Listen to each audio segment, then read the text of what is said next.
వారాహి నవరాత్రుల సందర్భంగా 150 మంది ఋత్వికులతో సహస్ర చండీ మహాయాగం సంప్రదించండి. నమస్తే, వెల్కమ్ టు సుమన్ టీవీ. ప్రస్తుతం మనతో పాటు ప్రసన్న శర్మ గారు ఉన్నారు, మాట్లాడదాం. నమస్కారం అండి. నమస్కారం తల్లి. కలౌ చండీ వినాయకో అని అంటూ ఉంటారు. అయితే చండీ యాగం మనం చూస్తున్నాం. చండీ యాగం కాదు, చండీ హోమం. అంటే ఒక్క పర్యాయం చేసుకోవాలి, ఆ 700 శ్లోకాలు చక్కగా వచ్చేలాగా ఒక పర్యాయం చేసుకోవాలి అంటేనే సుమారుగా 3-4 గంటలైతే పడుతుందండి. నిర్విరామంగా చేసుకుంటే అదేనండి, ఇఫ్ ఐఎమ్ నాట్ రాంగ్. ఇంకా ఎక్కువ పడుతుంది. ఇంకా ఎక్కువ పడుతుంది. అయితే విశేషం ఏంటంటే ఆ. మీరు అడిగినటువంటి దీనికి నేను సమాధానం ఏం చెప్తానంటే, ఒక చండీ హోమం మనం ఇంట్లో కానీ దేవాలయంలో కానీ చేసుకోవాలంటే స్ట్రైట్ గా వెళ్ళి మనం అమ్మవారిని హోమం చేసుకోలేమండి. ముందు చేసుకోలేము అంటే ముందుగా అమ్మవారిని తీసుకొచ్చి కూర్చుండబెట్టాలి. ఉమ్, ముందుగా గణపతి పూజ, అవును. దీక్షాధారణ అయిన తర్వాత మండపారాధన. ఈ కార్యక్రమం చేయడానికి 2 గంటలు పడుతుంది. ఏమిటంటే ఒక్క పర్యాయం చేయడానికి కూడా దీక్షాధారణ చేయాల్సి ఉంటుందా? ఖచ్చితంగా ఉంటుందండి. ఎందుకంటే అమ్మవారు శక్తి స్వరూపం. అమ్మవారిని ఆరాధన చేయాలంటే మామూలుగా మనం ఒక ప్రోటోకాల్ ని ఫాలో అవ్వాలంటేనే చాలా ఉంటుంది. అవును. అలాగే అమ్మవారిని మనం తీసుకుని కూర్చొని పెడుతున్నాము అంటే ఆమె పరివార దేవతలు, అలాగే ఇత్యాది వైశిష్ట్యం ఎలా చెప్పిందో శాస్త్రం, దాన్ని మనం అనుసరించాలి. దానికి ఏంటంటే ముందుగా గణపతి పూజ. ఏ కార్యక్రమం చేసినా ఆదౌ పూజ్యో గణాధిప అని శాస్త్రవచనాన్ని ముందుగా గణపతి పూజ చేసుకోవాలి. ఆ స్థలం శుద్ధి కొరకు పుణ్యాహవాచనం చేసుకోవాలి. అయిన తర్వాత ఈ కార్యక్రమం నిర్విఘ్నంగా నిరాటంకంగా జరగడానికి దీక్షాధారణ చేయాలి. అయిన తర్వాత అర్త్విక్ వరుణ ఇవ్వాలి. ఎవరైతే ముందుగా మనం హోమం చేసేస్తానంటే కుదరదండి. ముందుగా పారాయణ జరగాలి. పారాయణ అయిన తర్వాత అప్పుడు హోమం ప్రారంభం చేయాలి. పారాయణకు వరుణ ఇచ్చిన తర్వాత ఈ లోపల అమ్మవారిని తీసుకొచ్చి కూర్చొని మండపారాధన చేసి అయిన తర్వాత అగ్ని ప్రతిష్టాపన, అగ్నిముఖ సంస్కారం పూర్తి చేసిన తర్వాత ప్రమథ గణాలన్నింటినీ కూడా హవనం చేసుకుని అప్పుడు కవచపారాయణ చేసుకుని అర్గల కీలకాలు హోమం చేసుకుని మూలమంత్ర హవనం చేసుకుని పూర్వాంగం ప్రారంభం చేయాలి. ఇది చండీ హవనం. అది 700 శ్లోకాలు పూర్తయిన తర్వాత ఉత్తరాంగం కుంజిగా స్తోత్ర మూలమంత్ర రహస్యత్రయాలు కంప్లీట్ చేసుకుని అయిన తర్వాత పూర్ణాహుతి చేసుకోవాలి. ఇది అంతా చేయాలి అంటే సుమారు ఒక 6 గంటల పాటు నలుగురు బ్రాహ్మణులు కలిపి చేస్తే జరుగుతుంది. ఇది ఒక చండీ హోమం. ఒక్క చండీ హోమం కదా. అయితే దానికి ఖర్చుతో కూడుకున్నటువంటి వ్యవహారం. ఎందుకంటే అయ్యేటటువంటి ద్రవ్యం కానీ ఖచ్చితంగా నేను ఇందాక అన్నట్టుగా శక్తి ఆసక్తి 2 ఉండాలి. అయితే ఒకసారి చేయటానికి ఇంత పడితే మీరు సహస్ర చండీ యాగాన్ని సంకల్పించుకున్నారు. సహస్ర చండీ యాగం ఫలితం ఎలా వస్తుందో కూడా చెప్పండి. అలాగే ఎలా 10 రోజుల్లో ఎలా కంప్లీట్ అవుతుందో కూడా ఒకసారి చెప్పండి. ఎవరెవరు పాల్గొనొచ్చో కూడా చెప్పండి. ముందుగా ఈ హోమం అంటే ఇక్కడ జరిగేటువంటి వారాహి, గుప్త వారాహి పూర్వక, అంతర్గత వారాహి పూర్వక పంచాయతన సహిత సహస్ర చండీ మహాయాగం ఈ యొక్క యాగం యొక్క నామధేయం. దీని యొక్క ప్రశస్తం ఏంటంటే 15వ తారీఖు ఈ యొక్క యాగం సంకల్పం ఉదయాన్నే జరుగుతుంది తల్లి.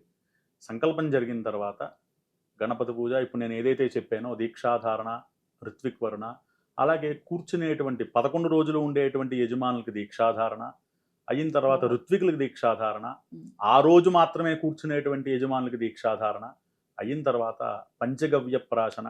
మన శరీరం శుద్ధిగా ఉండాలి కాబట్టి మనం స్నానం చేస్తే మన శరీరం శుద్ధి అవుతుంది. కానీ అంతరాల్లో ఉండేటువంటి మన మధ్య అంటే ఎముకలకి మాంసము, చీము, నెత్తురు రూపంలో మన పాపాలన్నీ కూడా ఉంటాయి కాబట్టి అవన్నీ నాశనం అవ్వాలంటే ఆవు నుంచి వచ్చినటువంటి పంచగవ్యములు అంటారు. గోమయ, గోమూత్ర, గోక్షీర, గోదధి, గో ఆద్యం.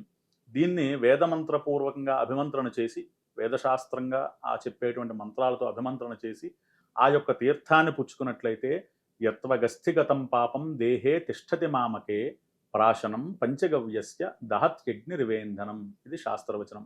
ఇదేంటంటే మన యొక్క అస్థికి అంటే ఎముకలకి చీము, నెత్తురు రూపంలో పాపాలన్నీ కూడా అంటుకుని ఉంటాయటండి. అవన్నీ కూడా పోవాలి అంటే పంచగవ్యాన్ని సేవించాలి. సేవిస్తే ఈ యొక్క అగ్నిలో పడినటువంటి ఇంధనం వరే ఆ యొక్క పాపాలన్నీ కూడా పోతాయి అని శాస్త్రం చెప్తుంది.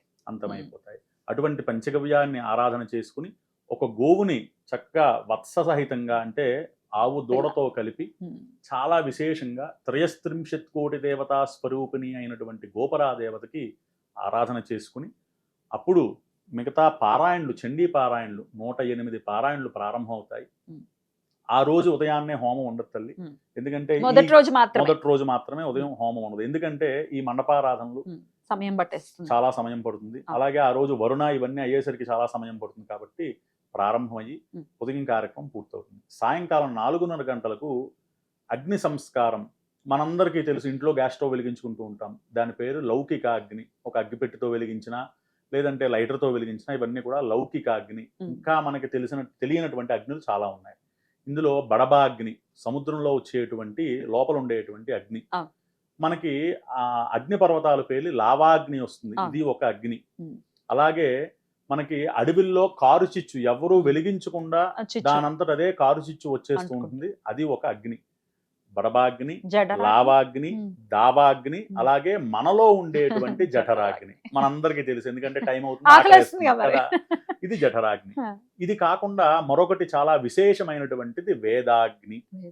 ఈ వేదాగ్ని ఎలా అంటే, ఎటువంటి లౌకికాగ్ని అగ్గిపుల్ల గాని గ్యాస్ లైటర్లు గాని ఇవేవి కాకుండా శమీ గర్భ ప్రమాణేతు, అంటే శమి అంటే మన శమీ వృక్షం అంటే జమ్మి అంటాం కదా, ఈ జమ్మి వృక్షంలోంచి వచ్చినటువంటి అశ్వత్థాన్ని, దాని లోపల నుంచి వచ్చిన రావి చెట్టులోంచి కొంత సేకరించి దానిని మధించినట్లయితే వచ్చేటువంటి అగ్ని, అది కూడా వైశ్వానర సూక్తాలు ఇత్యాది వేద సూక్తాలన్నీ కూడా పఠిస్తూ ఉండేటువంటి సమయంలో వచ్చేటువంటి అగ్నిని వేదాగ్ని అంటారు. అది సాధారణంగా యజ్ఞయాగాది క్రతువులు, దేవతా ప్రతిష్టలు, ఇటువంటి సమయాల్లో దాన్ని ఎక్కువగా ఉపయోగిస్తూ పరికరాలు అవి ఉంటాయి, దాన్ని ఉంటాయి. అరణి అంటారు దాన్ని, మన అరణి వాడుక పదాల్లో. దానిని అగ్నిని మధించినట్లయితే అగ్ని పుడుతుంది అక్కడ. ఆ అగ్నితో అగ్ని సంస్కారం ఆచరించి అగ్నిముఖము చేసి పూర్వాంగాలు చేసి అప్పుడు చండీ హవనం సాయంకాలం ప్రారంభమవుతుంది. ఆ రోజు మటుకు 54 హోమాలే అవుతాయి. అది కంప్లీట్ అయిన తర్వాత ఉత్తరాంగాలతో దాన్ని పూర్తి చేసుకుని నీరాజన, మంత్రపుష్ప, చతుర్వేద స్వస్తి ఆ రోజు కంప్లీట్ అవుతుంది. ఇలా 11 రోజుల పాటు జరుగుతుందండి. నవరాత్రులు కాకుండా ఏకాదశి వరకు కూడా. ఏకాదశి ప్రప్రథమంగా ఏంటంటే, ఏకాదశిని కూడా మేము ఎందుకు దాన్ని సెలెక్ట్ చేసాము అంటే, మన పండగలన్నీ కూడా ఆ రోజు నుంచే ప్రారంభమవుతాయి. అది చాలా విశేషం. విష్ణు ప్రోక్తంగా ఏకాదశి అంటే మనకు తెలుసు, రుద్రప్రోక్తంగా అమ్మవారి పూర్ణాహుతి అనేటువంటిది మా గురువుల యొక్క ఆదేశానంగా ఆ రోజు చేయడం జరిగింది. ఇక దీంతో పాటు అంతర్గతంగా పంచాయతనము, ఇందాక చెప్పడం జరిగింది, శంకర భగవత్పాదుల వారు మనకు ఉపదేశించింది పంచాయతనం. ఆ పంచాయతన దేవతలు, అలాగే ఈ కార్యక్రమానికి, అలాగే యజమానులకి కూడా రక్షగా భైరవోపాసన, అలాగే నారసింహ సుదర్శనాలు చాలా విశేషంగా, అలాగే ప్రతిరోజు మహన్యాసపూర్వక ఏకాదశవార రుద్రాభిషేకము, ప్రతిరోజు వారాహి అమ్మవారి యొక్క శ్రీచక్ర నవావరణార్చన, అలాగే మన స్థలము, అలాగే మన గృహము, మనము ఉండేటువంటి ప్రదేశానికి గ్రామ దేవత ఉంటూ ఉంటారండి. ఆవిడనే శీతలాంబ అంటారు. ఆవిడ యొక్క ఆరాధన, ఎందుకంటే ఆవిడ పర్మిషన్ లేకుండా ఇంత కార్యక్రమాలు చేయకూడదు. మరి కూకట్పల్లిలో అమ్మవారు ఏ అమ్మవారైనా శీతలాంబనే అనాలా? అంటే శాస్త్రవచనం, మంత్రశాస్త్రం చెప్పేది శీతలాంబ. కానీ ఒక్కొక్క గ్రామ దేవతకి ఒక్కొక్క పేరు ఉంటుంది. మా కుక్కడపల్లి హౌసింగ్ బోర్డు లో ఉండేటువంటి అమ్మవారు పోచమ్మ అమ్మవారు. పోచమ్మ అమ్మవారు, అమ్మవారి ఆరాధన కూడా, ఆ అమ్మవారి ఆరాధన అది అక్కడ పోచమ్మే కాదండి, భక్తుల యొక్క గ్రామ దేవతలు ఎవరెవరైతే ఉంటారో వారందరి గ్రామ దేవతలు కూడా ఆరాధన చేయడం జరుగుతుంది. కానీ పేరులు మాత్రమే వేరు, కానీ అమ్మవారు ఒకరే శీతలాంబ. కాబట్టి ఆవిడ యొక్క ఆరాధన ఇది మహాక్రతువుగా 11 రోజుల పాటు సుందరకాండ పారాయణ, అలాగే రామాయణ పారాయణ, ఇటువంటివి కూడా ఉపాంగాలుగా చేయడం జరుగుతుంది. 2 కళ్ళు సరిపోతాయండి అసలు చూడటానికి? ఇవన్నీ చేయడానికి ఏంటంటే 150 మంది ఋత్వికులు ఉంటారు. ఎందుకంటే ఇది ఒక్కరిగా చేసేది కాదు. ఎందుకంటే 108 పారాయణలు జరగాలంటే ఒక ఋత్వికు రోజుకి 4 పారాయణలు చేస్తారు తల్లి. ఉదయం 2, సాయంకాలం 2, ఇలా మొత్తం మనకి రోజుకి 108 పారాయణలు కంప్లీట్ అవుతాయి.